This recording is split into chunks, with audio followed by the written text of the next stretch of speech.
एक सेठ से लक्ष्मी जी रूठ गई। जाते हुए बोली, मैं यहां से जा रही हूं, अब मेरी जगह नुकसान आएगा, तैयार रहना, और अगर तुम जाते जाते मुझसे कुछ मांगना चाहते हो तो बोलो।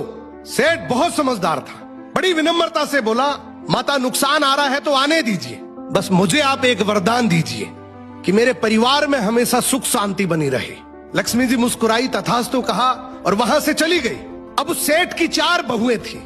कुछ दिनों बाद सबसे छोटी बहू खिचड़ी बना रही थी। उसने खिचड़ी में नमक डाला और अपने काम में व्यस्त हो गई। तभी दूसरी बहू आई और उसने खिचड़ी को बिना चखे ही और नमक डाल दिया और वो भी अपने काम में व्यस्त हो गई। ऐसे एक एक करते तीसरी और चौथी बाकी की 2 बहुएं भी आई।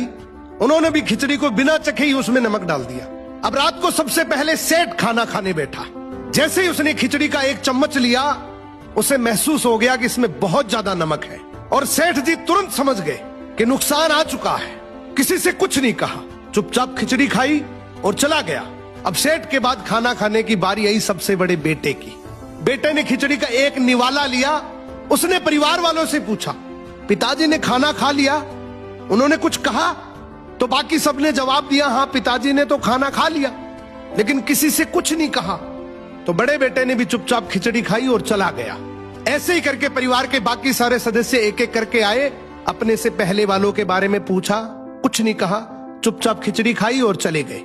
अब रात को सेठ जी सो रहे थे, सपने में नुकसान आया और हाथ जोड़कर बोला, भाई मैं यहां से जा रहा हूं, मैं यहां नहीं रह सकता। तो सेठ जी ने पूछा, क्यों, क्या हो गया?